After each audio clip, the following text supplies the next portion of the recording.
happy Wine Down Wednesday. I'm Isis Asari, CEO and founder of Sistah Scifi, working hard to make Wednesday your new favorite day of the week. So let me know in the chat how you have been. Let me make sure I am looking at and can see the chat. So give me 2.5 seconds. Hey, Chinelo. I am sending you a request. You should get that shortly. All right, you should see the request.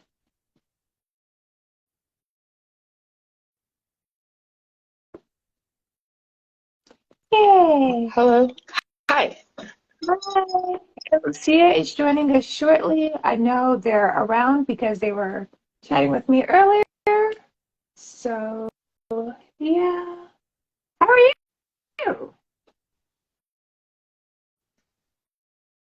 Can you hear me? Oh, yeah, I can. Could you hear me? Yeah. I was reading the I comments. Oh, yeah, I'm good. I'm good. I'm excited to be here. Okay. Awesome. And let me just make sure Lucia gets their request. Okay. Lucia, you should have a request.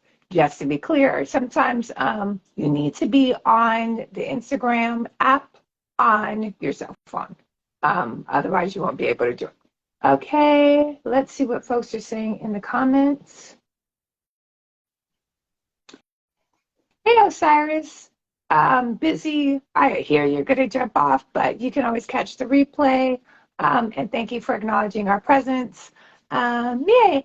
Hey, Erica, how are you? I just about sent you a text today, and then I was like, let me just talk to her. How are you, Erica? How are you doing? It's been a long time. So, why don't we introduce yourself while we wait for Lucia? Okay, yeah. Hello, my name is Chinelo Anyadiegwu. I am a writer. I am a baby Dibia, and I wrote Introduction to Igbo Mythology for Kids, which is one of the stories that will be used to inform today's discussion. And yeah, that's all I got right now. Yay, Matt, love that introduction. Thanks so much for reaching out. And say your name for me one more time because I'm very dyslexic and I'll mess it up like a billion times. And every time I mess it up, please correct me. So say it one more time. I know it's like you're gonna be like it's pronounced just how it's spelled, and I'm like I know, and I'm still dyslexic. So say it for me one more time. No, you're good. My internet's being a little glitchy for a minute, so I want to make sure that y'all can hear me. Can you? I can hear you. All right, cool. All right. No, it's fine. I'm autistic, so I'm not gonna like it's. I can break the name now. My name is Chinelo, so it's CHI. That's Chi, and then NE is like a ne sound, which is, and then LO. Chinelo. Chinelo. Thank you for breaking it down for me. I really appreciate that, Chinelo. Sadie also says, Sadie says that they can also hear you perfectly. So, and then we also have Lucia. Luisah. I'm probably Luisah. Mm-hmm. Please introduce yourself. We're doing self-introductions today. Okay. Alafia, everybody. I am Luisah Teish. I'm an Iyanifa in the Orisha tradition and the author of Jambalaya, the Natural Woman's Book of Personal Charms and Practical Rituals. And my newest work, which I'll talk about today, is a calabash of cowries, ancient wisdom for modern times. And I'm a little bit challenged on this cell phone. This social media thing is new to me, but I'm very happy to be here with you all. No, you are doing great. Mercury is the retrograde somewhere, so it's always trying to get us, but not today. So we definitely want to know more about your literary projects, but I think a lot of people are on the live to learn more about what I feel like, particularly in the U.S., a resurgence of African mythology mythology in modern literature. So before we dive into like your work in particular, what are your thoughts on that? And you can also be like, Isis, I don't agree with that. I don't know why you made that the topic of the live. That's also totally okay. But I just wanted to start there. Chinelo, you want to speak first? No, I would like to defer to you. That's okay. Okay. So today, meaning our present time, one of the most important things, in my opinion, is clarifying the definition and the function of mythology. Okay. And first of all, you know, in the West, the word myth has come to mean an untruth or a partial truth.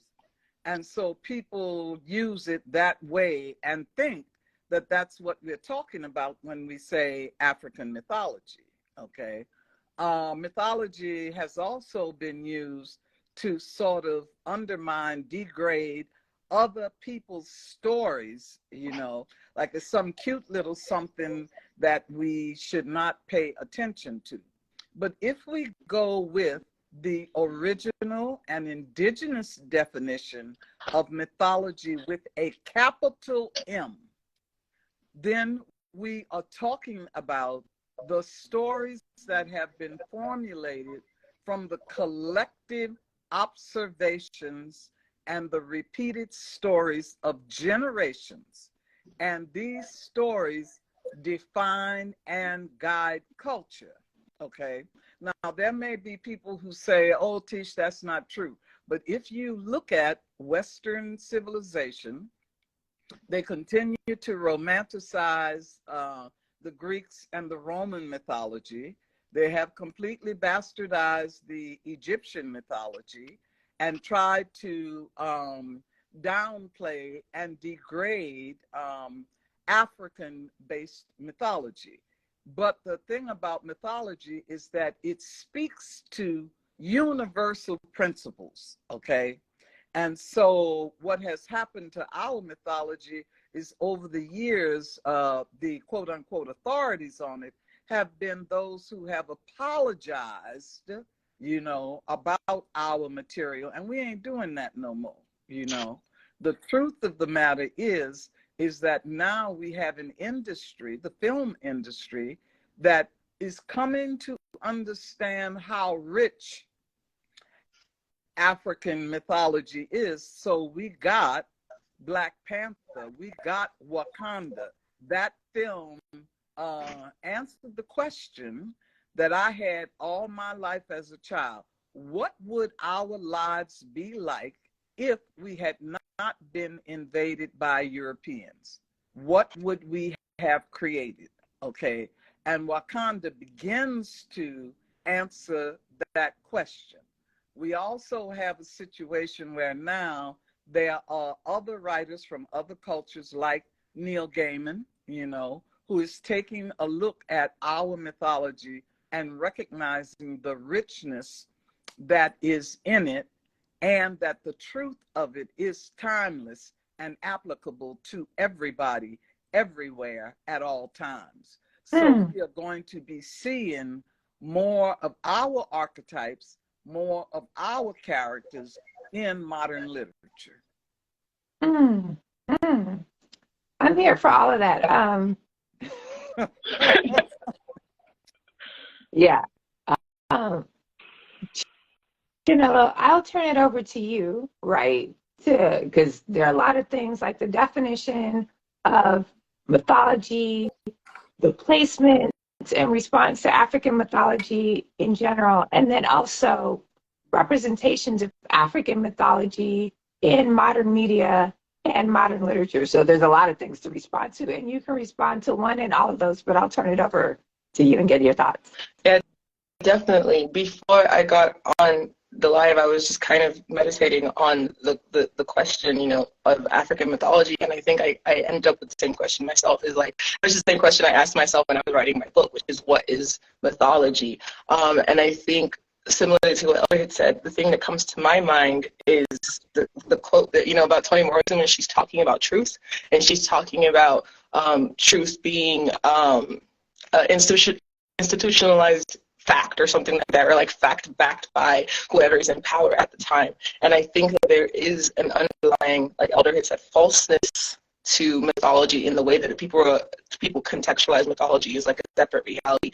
But the thing is, as Black people, we exist in a mythologized space because we as people are not people backed by institutional power in that way. And so the mythology becomes our truth. It becomes our plane of existence. It becomes our reality, so to speak, because it's like there's multiple kind of experiences, there's multiple embodiments, there's multiple realities coexisting on top of each other. We are part of a colonial reality, but we are also under a colonized reality. And so because of that, mythology exists in the liminal space that we exist in. And I think that there has always been, because of the Great Split, because of colonization, there has always been this searching from our people to reconnect to what was taken from us in so many different ways and so many different times. I think then technology has also grown, and so I think we are kind of experiencing just a magnification of what has always happened, which is our culture being highly interacted with by everybody, while we are being almost simultaneously removed from it. And I think spiritually speaking, because I think for me, the rise of my connection to Igbo mythology, so to speak, is directly tied to my own spiritual journey. Is directly tied to me wanting, stories and wanting realities that can inform what I'm trying to do. And so I think that globally, and I don't know if I can't say if this is something that always happens in cycles because I haven't been here that long, but I think in my friends and in my community there is a broad call, a spiritual call, and I think that part of that then becomes searching for answers in these mythologies, because those are the only things that can answer those questions, because it's not the same world, it's not the same reality, where the truths of a colonial reality are rooted in things that were manufactured to maintain power. The truths of the spiritual reality that we, the African traditions walk in, cannot be upheld, and oftentimes is at odds with this reality. And so that's why we need different stories. The mythos, or the ideal, to use this country,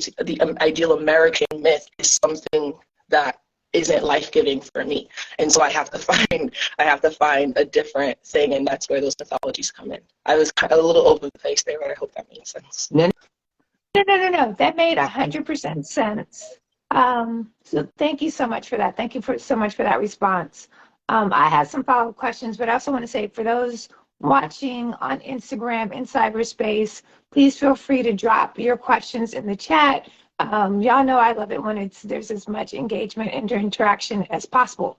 So then my next follow-up question is, we are talking about Africa and the Africa. I've been using the word African, right, interchangeable with the African diaspora. Do y'all want to take a step to, like, one, talk about your backgrounds on first generation Ghanaian American, right, and how that shows up in your work? So, like, when we talk about Africa, are we talking about West Africa? Are we talking about Nigeria? Are we talking about Igbo? Are we talking about Yoruba, right? And talk about how that is showing up in your work and how we're seeing representations of that in modern media and literature. Okay, I guess I'll go first this time. Does that feel okay? Yeah, it's a really casual cool. conversation. Hopefully you feel Which like one of us you're sitting at home with your auntie. I'm the auntie, like on the couch, drinking some tea and sharing some knowledge. All right. the question to? That's Chinelo, yeah? Yes. Yeah, okay. So I'm Igbo. I'm from a village called Oba. It's in Idemili, Isu. It's in Anambra. It's in Anambra State. So I'm Igbo. That's the entire grounding. And Igbo and Anambra is in Nigeria. It's in Nigeria. My bad. I that's the part. Just to like, Yes, yes. Nigeria, West Africa. Yes.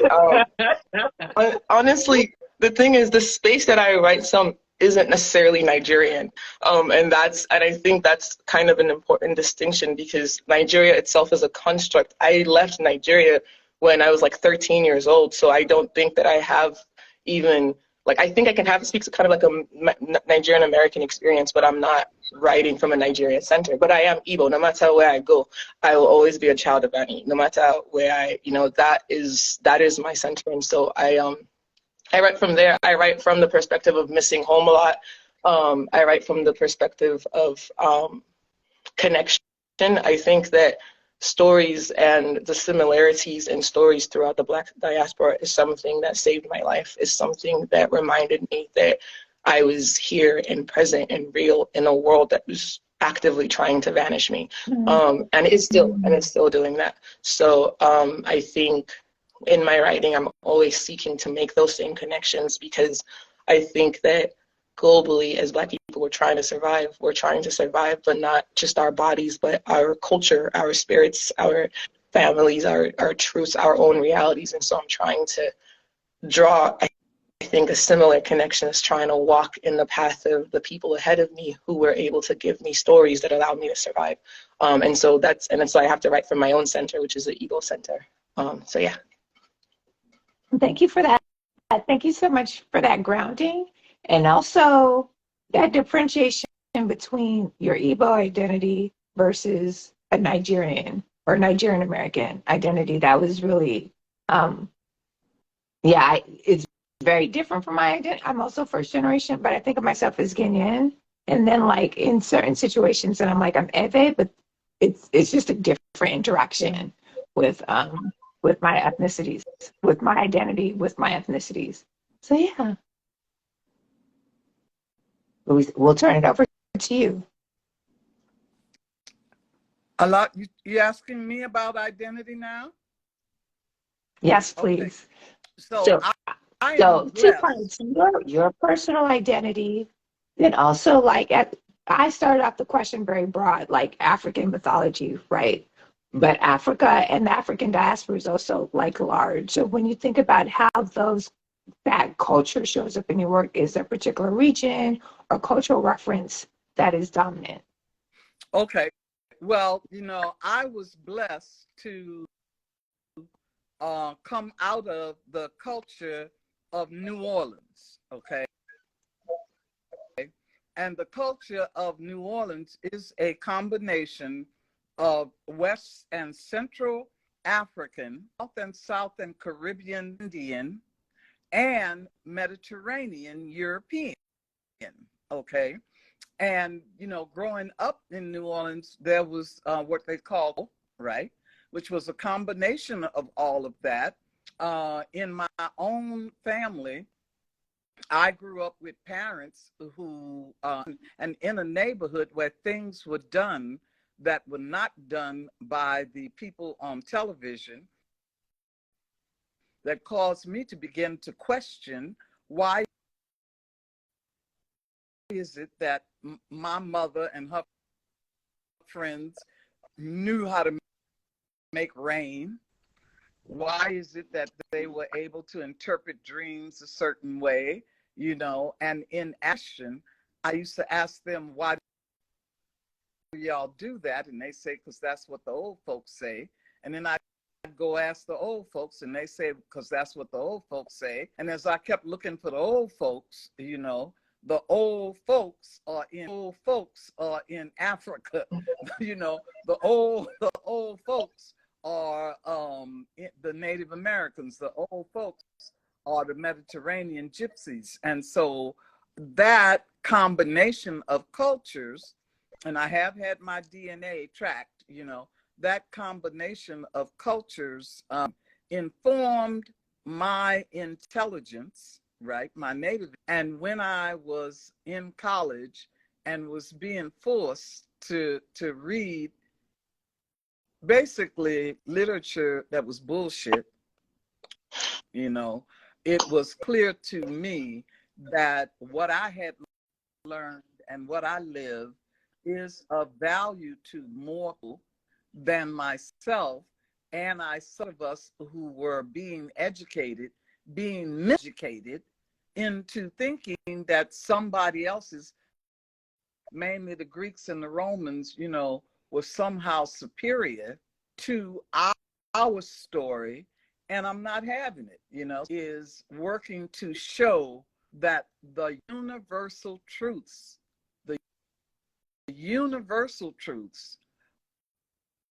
are rendered in particular cultural notations, and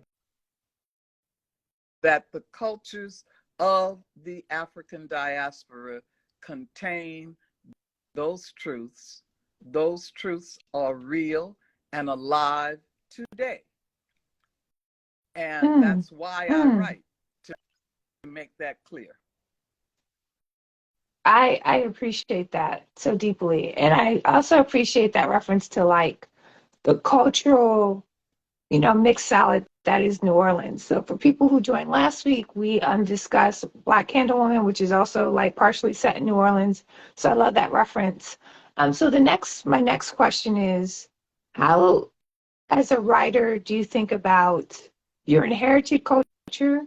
So we're talking about like being first generation, like identifying with like your ethnic heritage and versus like cultures and cultural norms and mythologies that you may adopt from either across the diaspora or outside of the diaspora. So we also made reference to like Mediterranean cultures and norms and so forth. So how do you make that distinction in what you bring into your work as a writer? Well, you have to know history. You have to learn what the major archetypes, what the major images and stories were before colonialism, right? And what elements got brought into it under colonialism, and then what needs to be liberated. So, for example, in West Africa and in most indigenous cultures, the concept of a trickster is an important character, a Legba, or a Nancy. Among Native Americans, it is coyote. In the Mediterranean, it is loci, okay? But all of those characters are there to spin the wheel of fortune in the culture, to balance the power, to point up the absurd. When colonialism came in with its barrenness, then became the devil.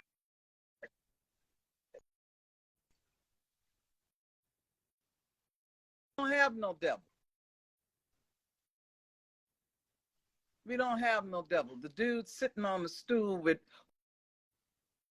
horns and breathing fire, that does not exist in our cosmology, okay? But then under oppression, we took on, and then we turned it, in our folklore, we turned it into a joke. The devil made me do it, is something that one of the comedians used to do all the time. Or in African American folklore, we see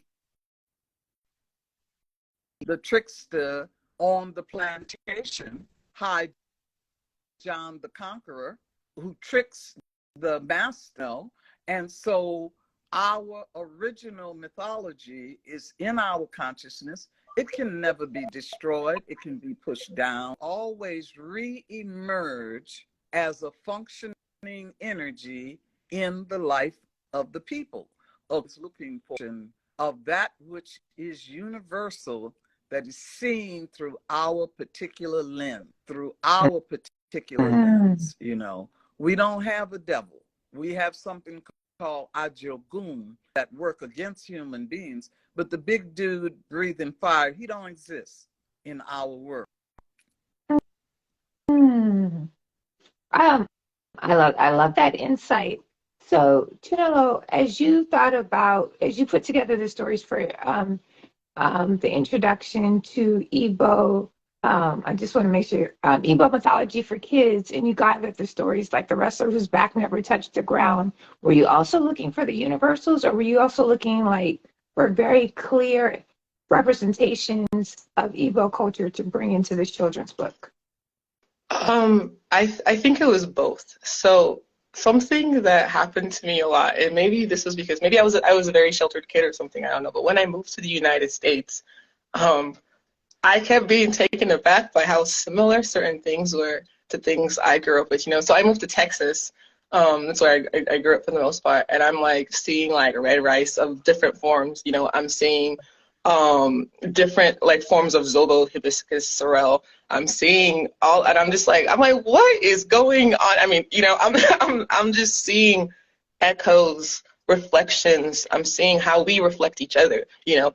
And to me, that is Igbo culture, are these reflections. You know, I'm talking to some of my Jamaican friends, and in Jamaican patois has like Igbo words in it, you know.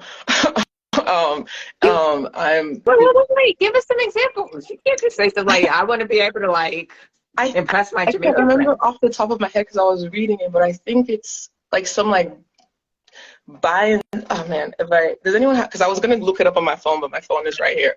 Yeah. um, Yeah. Okay. Yeah. So we'll do that because Sister Sci-Fi siblings are good for a good Google search. So if you can find any examples of Igbo words that also show up in Jamaican patois and drop it in the chat, that would be amazing. Okay. Continue.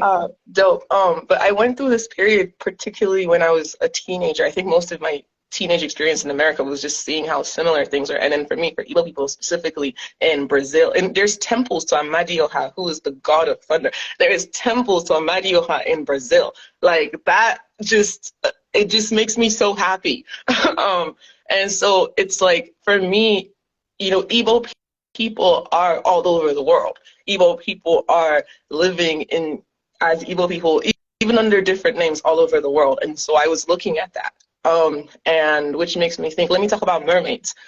It's connected. So something that I talk about often that's shared amongst a lot of African are water spirits. It's particularly important to me because where I'm from, Idemili, the river goddess Idemili, who in some iterations is like the daughter slash child of a wife of the creator being, but that's another story. So Idemili, the river goddess, is like fundamental to my culture, so I'm always thinking about water spirits. Water spirits show up as Riva Moma, they show up as Mamiwata, they show up in so many different cultures, which brings me to mermaids. You know, mermaids are this confusion between African water spirits and like Scottish, Irish culture and all of these, you know, things. And the first story in my book, the first short story in my book ended up being The First Mermaid, and it's kind of a story about a water spirit that becomes transformed. Because I think that mermaids as a mythological creature are a signifier of this connection slash slash merging, but also this truth that happens in mythos, this truth that happens in culture. And I think that it was kind of both, because this was a story that I grew up hearing about, was about this girl who turns into, who ends up becoming like half fish, half human. But it's a story that so many people grew up with in different ways, you know, which doesn't make it any less evil. And so that was kind of, that was my lens, is I was looking at Igbo culture as it has been and also as it is now, as the descendants of Igbo people who are not currently on the soil are also participating in. Sadie says that they love that story in your book. So great. So it sounded like it was a great way to start. I'd like to add something here. Very clearly, in Louisiana, the word for okra, gumbo, is an Igbo word, okay? Gumbo is the Igbo word for okra, which is very, very popular in the southern states in our food. In fact, in one of my books, I have a recipe called a Creole combo because it has all the other elements except okra. And I was told by Igbo people, if I don't have okra in it, I can't call it gumbo. That's how strong particular message is. The other thing that I wanted to say is when I was coming up trying to reclaim our stories, there was a negative myth that said that people of African descent did not know anything about mermaids until we saw them on the bows of Portuguese slave ships. Now that's some foolish, okay? Anywhere that people live near water, there are images of water beings. We have our own mermaids. We have mermaids that have moved all around. Our mermaids have nothing to do with Disney's little girl, Ariel, you know what I'm saying? And when it comes to the present day scientific look, mermaid, that is the aquatic ape, right? The creature that walked on land and returned to the sea, most of those are most of those are spotted around South Africa. So if anybody's thinking that Disney's version of the mermaid is correct, or that we borrowed mermaid from somebody else, let me tell you what the sister is saying. Mami Wata is real. Yemaya is real. Afrikete is real. Elusu is real. We have our own, and we don't need Disney's. Speak on that. For fans of Sistah Scifi, water creatures, come up in The Deep by River Solomon, Skin of the Sea by Natasha Bowen, where she actually pays homage to Mami Wata, Yemaya. So I'll pause there and ask this, Yamoja and other stories that are currently gaining a lot of emergence pay reference to Orisha deities. And this is something that I learned in conversation with y'all, right? Which can be very distinct from Igbo and Igbo mythology. What are some of the distinctions and how do you hold them apart? If you feel that's okay, and also you can push back on the question, some of the assumptions behind the question. Yeah, for sure, for sure. So yeah, okay, so first I'm going to say I am Unwa Divya, as in I am a baby Divya. Spiritual practice takes decades to even like touch your toe and say any kind of certainty. Please understand that I'm just, I really want to be clear on my level of like maybe 5 years, maybe 5 years of that. So I'm not anybody's like go-to, but what I know in my own practice, so in Igbo we have omenani and odinani, and there's kind of fluctuations on the definitions and like what those two things mean, but loosely translated, they're both are about the things that happen on Ani, on this earth, on this soil, and on the literal deity, the earth deity, Ani, the earth mother, the one who we are all residing on, because this earth is her body in some sense. She dictates kind of the natural laws of this, and so it's our job to kind of understand and interact with and learn what these things are and make covenant and live in unity with these things. So under Omenani, and then Igbo also has like a counting and a divination system, kind of like Yoruba people do, which is called Afa, which is very, very different from Ifa. And under Afa, the Alusi, the Arushi, whoever you're asking, those are the spiritual kind of beings, or that we would liken to Orisha. But Orisha is a Ifa tradition. Orisha is maybe even in some terms a Hoodoo tradition, but it's not. Igbo people we don't have that. And then that leads me to what Alusi are. So Alusi, and I don't really know a lot about Orisha. I don't know a lot about their spiritual like core, but for Alusi, as I was talking to a friend, and they explained to me the full Igbo term for that word, which is alukosi, which is let the madness, let the chaos cease. So Alusi are beings, are entities, are core kind of presentations of this world's law. And so they are, and then they are forces that when interacted with, they could be embodied, they could be in an object, but when interacted with, we start to kind of get closer to this world's law and to like divinity in a sense. And they have been embodied by different villages, by different people. They have been given personalities by different people who have formed a relationship with them. And so you come into people like I said, Annie, the earth goddess, who is called Allah in some places, or Anna in some places, or Anna to me. Idemili, the river goddess, is probably the one I'm closest to because she's literally the goddess of my village. She gave us the river of Python. She pulled back the river so that my ancestors could farm on the land. So that's where my relationship comes from. There's Ife, which is the deity that represents yams. Yams are very, very big to Igbo people.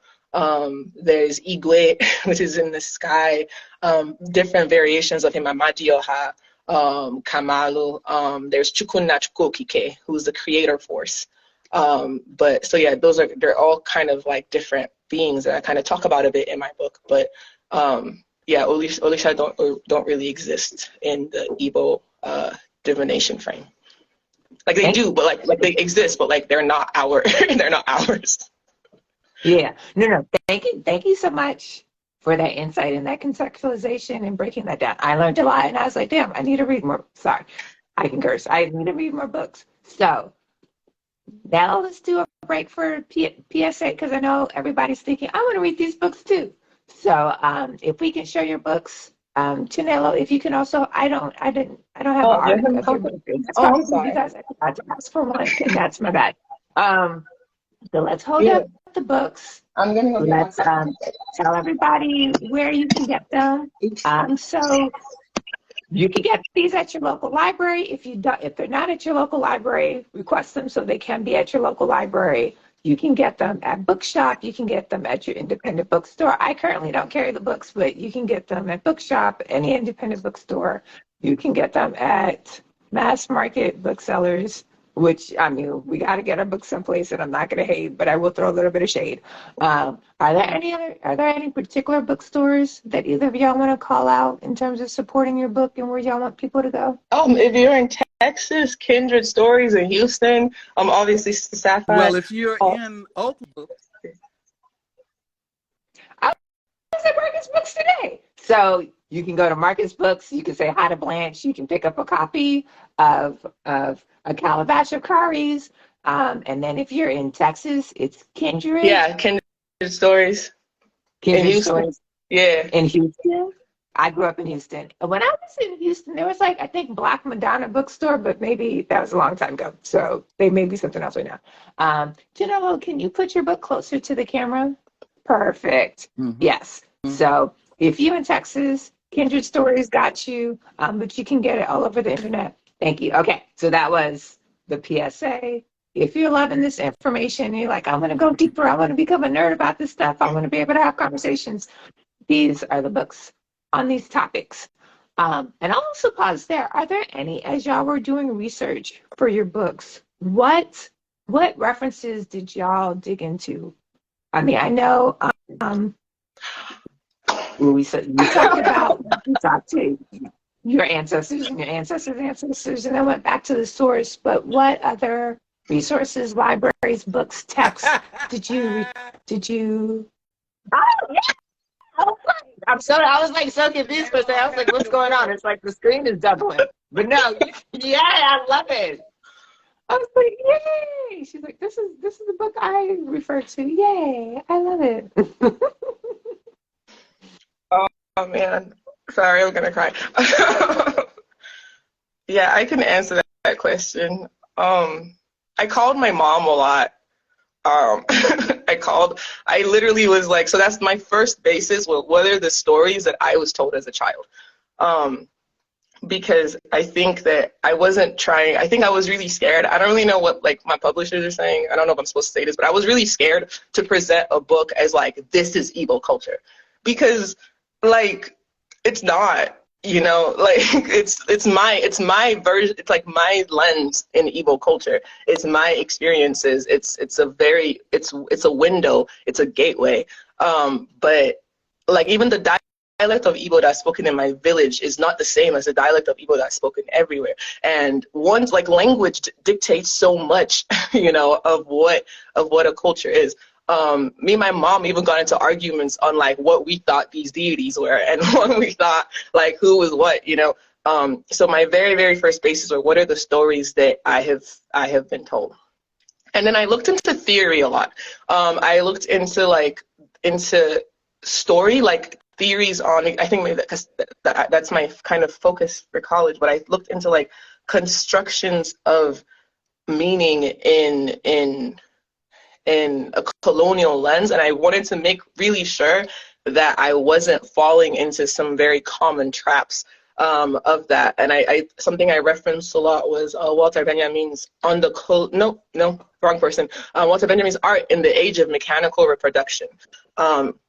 And also because he was basically talking about the ways that spirit gets taken out of art and you just get a story, and then your story ends up being low-key fascism, ends up being like, you know, a tool to further violent agenda. And I really wanted to make sure that I was representing the spirit of my people. I wanted to make sure that I was representing, and so I did a lot of spirit work as I was writing this book. I sunk really deep, and I did a lot of theory. I read a lot of Morrison. I read Of Water and Spirit by yes, Malidoma. Yes, thank you, Elder Somé. I read. I also read a lot of like queer Nigerian artists, I think, which I didn't really necessarily read for the book, but I was just reading Vagabonds, even though I think kind of like books like that. I don't know if Vagabonds came up before I wrote my book, but anyway, I was reading like other storytellers kind of in the tradition and seeing what world I was writing into, so to speak. And yeah, so those are my references. Was theory, was myself, was my community, was my mom, literally my mom. And yeah, that was it. Yay. Lucia, I'll pause for you to get your input and thought. What's the question? So as you worked on your book, what resources did you use as references? So people, literary materials, other media. Okay, so I have to confess the bias in that book. That book is full of my favorite stories as a storyteller, okay? As an Ifa priestess, as an Iyanifa, I am supposed to know 256 stories, right? I know 150, okay? I'm 156 short. I mean, I'm 106 short. But of the 100 that I know, the ones that are in that book are my favorites, okay? So now I have 45 years as a priestess. I came from a storytelling mother. I spent decades reading other writers of African mythology, and most importantly, because I am an Iyanifa, I'm with the Orisha and asked about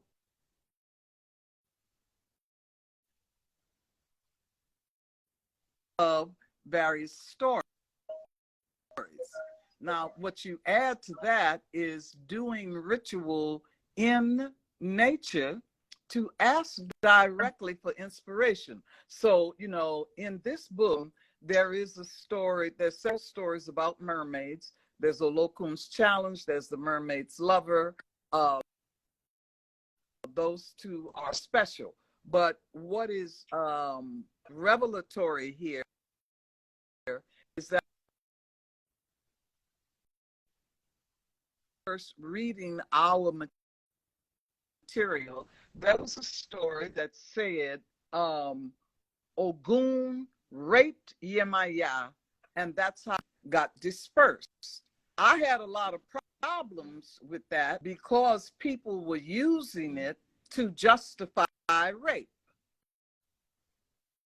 Okay. And so I went into meditation and asked, what is the real meaning of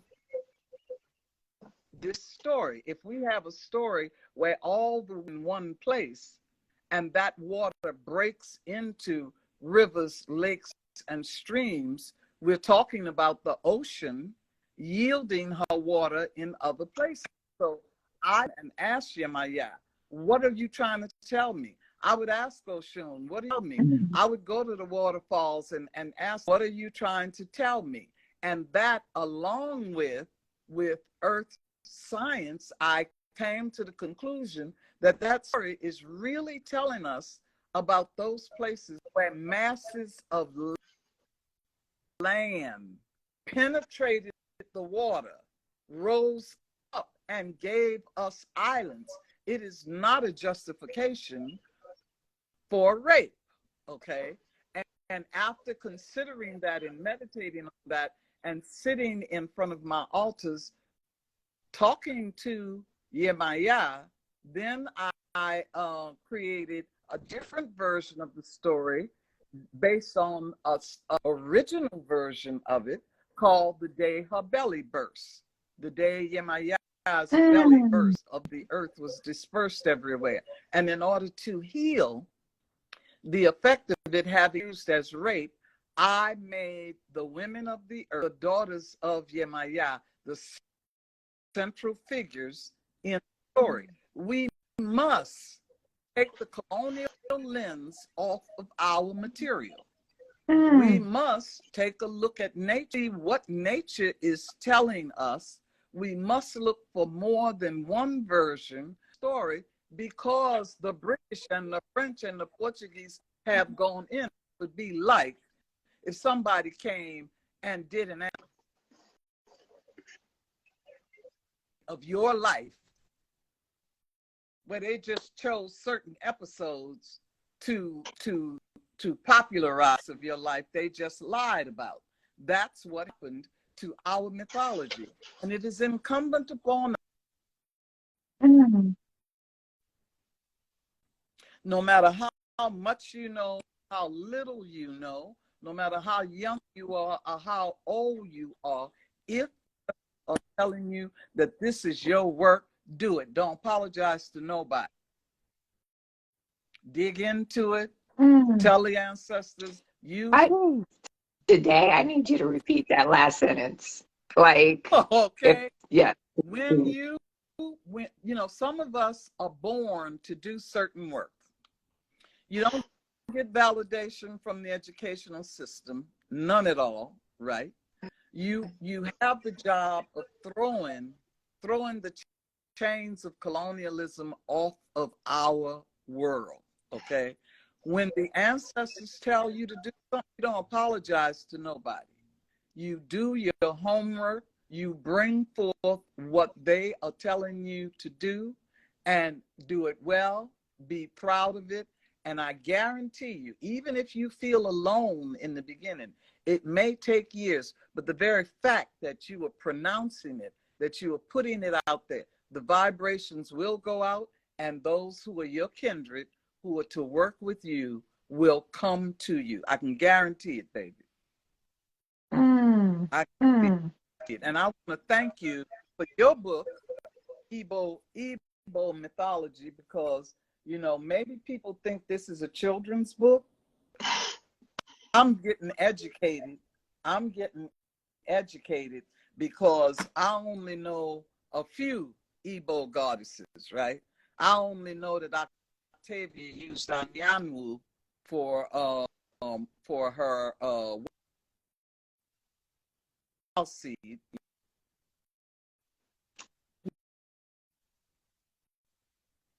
I know little bits and pieces about this one and that one, but I always tell adults to hear me real clear. Anytime there's a subject that you want to learn, and it seems difficult, go get on that subject and start there. Because people who are writing for children don't assume you know already. That's the best way to learn all the time. So I want to thank you for this. We're going to go back to Anyadiegwu and Wild Seed and the development of that character. But before we do that, I may be the only person that has this question. What does it mean in general, and what does it mean for you in particular to be a Ifa priestess? Whoa. Okay. So I probably the first 5 chapters of Jambalaya, I attempt to explain that. I'm not sure if I did the best job of it, but what it meant for me was finding out that all those whisperings of my mother and the women in my neighborhood was grounded in something real, something ancient, right? It answered a whole lot of questions for me about who we are as a people, and it gave me a way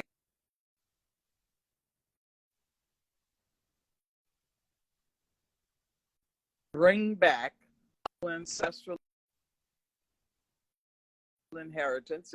It gives me a way to heal wounds that we have experienced in this culture. It gives me a way to access the intelligence of my ancestors. And because I'm a child of Oshun, it also gives me permission to be cute, you know. I can be creative, I can be pretty, I can be all things, and not feel like I'm out of alignment. You know, when you know what your research is. It's slowing down, but I'm very patient, so I just keep leaning in because it always comes back. It cuts a little bit. So yes. Oh, people are losing. People can't hear us. I'm here for it. Being an Ifa priestess gives you permission to be cute. I'm 300% here for that. So I'm gonna go back to Anyadiegwu and Wild Seed, and so for those of you who've read the Patternist series, Wild Seed was actually the book that was written last, and that's when the main character, like Anyadiegwu's character, is referred to as Anyadiegwu, and then you have earlier books, and you see not only I felt like I saw not only the development of Octavia Butler's writing and her craft as an author, but also the level of research and going back and hearkening to West African spiritual and cultural references. And that's a great, I did not know that Anyadiegwu was an Igbo god. So now I'll pause. So that's context setting for those of us in cyberspace and why I'm so excited about this. So Chinelo, tell us how it shows up in your book. So like now I'm really like I'm jazzed. Yeah. I'm like super jazzed right now. So thank you for putting that together to me. I did not know that until like this moment, and I'm like really excited right now. Yeah, I think the first half of my book kind of provides the grounding to understand the second half, which is the stories. So the first half talks about some Alusi, some of the creation myths and the foundations, and Anyadiegwu was one of them. And so the interesting thing about Anyadiegwu is depending on where you go in Igbo land, Anyadiegwu's gender can change. And so I think, and that tells you a lot about the culture and their relationship to the sun. And it can also tell you a lot about that culture and that culture's relationship with Amadioha. And Amadioha is I will first introduce him as the god of love, but other people will say the god of war sometimes, even though not really. But of justice, they will say. Amadioha's name translates to Amadioha, the free will of the people. Amadi is a free man. Oha is like the village, the community. Amadioha, he's the Alusi that represents kind of the communal authority, which is why he's who you go to to like settle disputes, to like lay down the law in some sense. And Amadioha is sometimes the consort of Anyadiegwu, depending on where you go to. But in some places, Amadioha is Kamalu, who is more of a farmer god.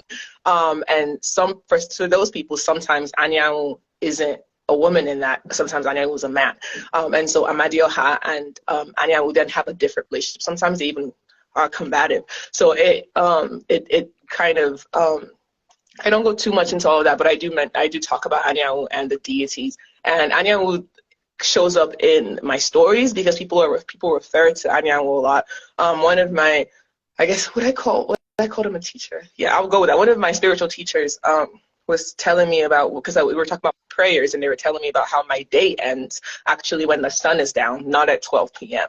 Or 12 a.m. or whatever so like part of my spiritual training was restructuring my time, was restructuring my internal and external concept of time. And Anyanwu was a big part of that, because that's one way that people mark time is, the sun. Onwa, the moon, is another part of that, because that's how we mark cycles.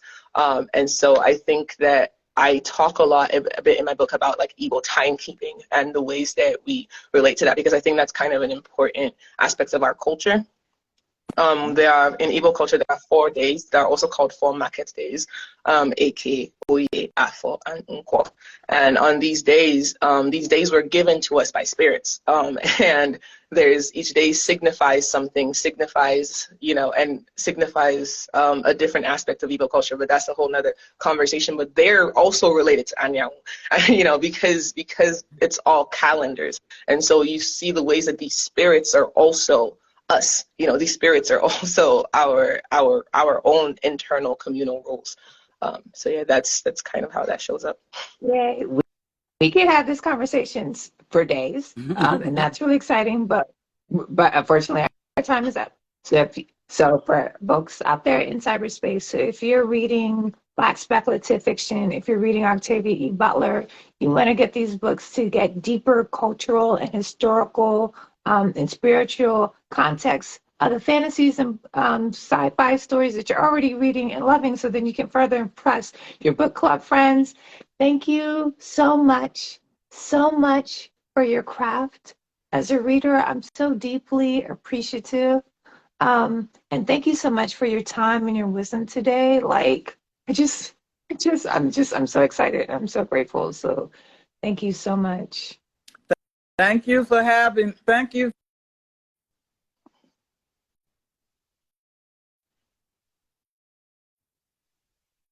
me and letting me